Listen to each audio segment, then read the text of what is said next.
एक बार फिर से आप सभी का हमारे YouTube चैनल लर्निंग यूनिवर्स में बहुत बहुत स्वागत है।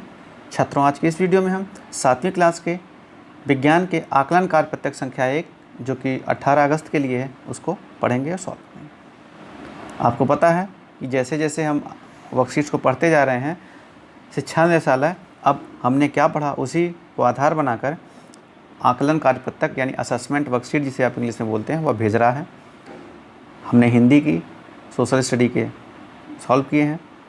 अब हम विज्ञान के पढ़ेंगे। इसमें आपके सामने 10 प्रश्न दिए गए हैं। जो प्रश्न सही हैं उसके हर प्रश्न के सामने 4 विकल्प दिए गए हैं और जो विकल्प सही है उसके सामने जो गोला दिया गया है आपको उससे काला करना है, पेंसिल से या किसी पेन से। चलिए शुरू करते हैं।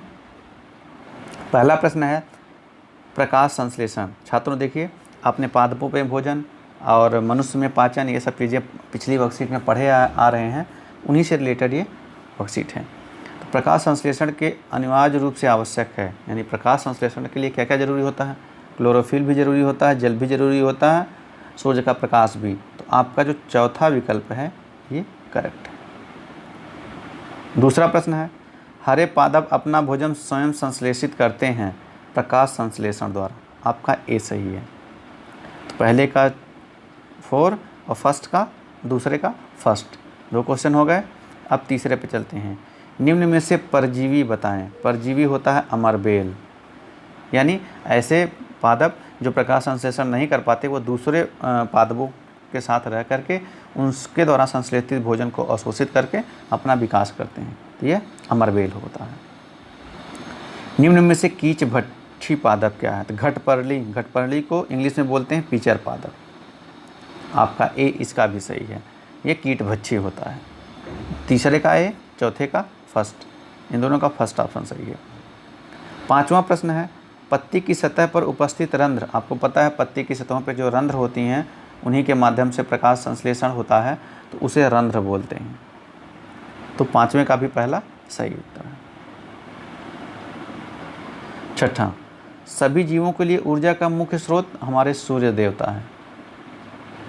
आपको पता है जब आपने भूगोल पढ़ा होगा सामाजिक विज्ञान में, तो उसमें देखा होगा कि हमारा जो सोलर सिस्टम है, सौर मंडल है, उसका ऊर्जा और प्रकाश का एकमात्र स्रोत क्या है?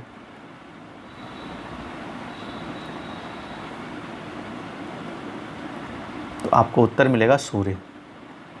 सूर्य एकमात्र स्रोत है। मशरूम में पोषण की विधि क्या है? मशरूम मृत जीवी है, यानी जो सड़ी गड़ी चीज़ें होती हैं उन पर पैदा होते हैं, उन पर बढ़ते हैं, तो मशरूम एक मृत जीवी है। तो सातवें का सेकंड आंसर है। छठे का थर्ड। भोजन का अंतर्ग्रहण मुंह के द्वारा होता है, यह प्रक्रिया कहलाती है अंतर्ग्रहण। फर्स्ट सही है। अभी जो कल हमने वर्कशीट पढ़ी साइंस की, उसमें हमने देखा। तो अगर आपने ये वर्कशीट नहीं पढ़ी है तो हमारे चैनल पे जाइएगा, 7वीं क्लास की प्लेलिस्ट है, DEO वर्कशीट करके नाम है, वहाँ जाइएगा। वहाँ पे विज्ञान की, इंग्लिश की, SST की आपको वर्कशीट मिल जाएंगी जिनमें हमने ये विस्तार से बताया है।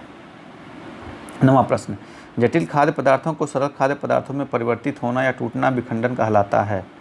पाचन। पाचन होता है क्या?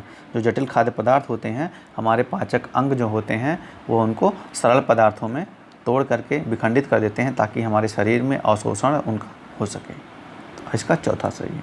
आप ये गोला भरेंगे। अब 10वें प्रश्न पर आते हैं। पाचक रस स्रावित करता है। तो पाचक रस आमाशय से स्रावित होता है बच्चों।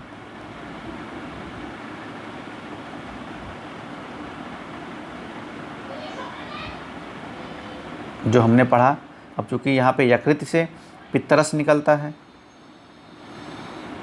पित्त, समझे कि नहीं? तो अब यहाँ पे अग्नाशय नहीं है, आमाशय है। अग्नाशय से भी अब देखिए, इसके लिए हम आपको ये देखिए, हमने कल पढ़ा था जो अगले आपकी मानव में पाचन, तो वहाँ पे देखिए आमाशय है। आमाशय से क्या क्या निकलता? आंतरिक स्तर सतह स्रावित करता क्या क्या? पाचक रस आमाशय से। पित्ताशय से पित्तरस निकलता है, यानी यकृत से पित्तरस निकलता है। अग्नाशय से अग्नाशयिक रस निकलता है। तो यानी पाचक रस कौन निकालता है? आमाशय। क्योंकि वहाँ पे उत्तर जो है अग्नाशय आमाशय नहीं है, तो हो सकता है इस प्रश्न में गलती हो। तो आप जो है यकृत भी पित्त अग्नाशय भी, तो हमको लगता है ये प्रश्न गलत है। यहाँ पर जो है आमाशय होना चाहिए था। तो इसे आप अपने हिसाब से, क्योंकि पित्तरस और अग्नाशयिक रस सब पाचन क्रिया में सहायक होते हैं, तो आप चाहें तो चौथे को भी मार सकते हैं। ये क्वेश्चन मुझे थोड़ा विवादित लग रहा है। इस पर आप अपने जो साइंस के कक्षा अध्यापक हैं, विषय अध्यापक हैं, उनसे पूछ के फिर इस उत्तर को आप कर सकते हैं। वीडियो देखने के लिए आप सभी बच्चों का बहुत बहुत धन्यवाद। और अगर आप हमारे चैनल पर फर्स्ट टाइम आए हैं तो आप हमारे चैनल को सब्सक्राइब कर लीजिए। वीडियो को ज़्यादा से ज़्यादा शेयर करें, लाइक करें और बेल आइकन दबा लें, ताकि जो भी हम वीडियो डालें वो आप तक पहुंचती जाए। और आपको और भी कैसे वीडियो पसंद हैं, जीके के, करंट अफेयर्स के या साइंस के, जिस भी सब्जेक्ट के आप लोगों को पसंद है, तो ज़्यादा से ज़्यादा कमेंट करें, ताकि हम उन पर भी वीडियो बना के आपके लिए डाल सकें। Thank you.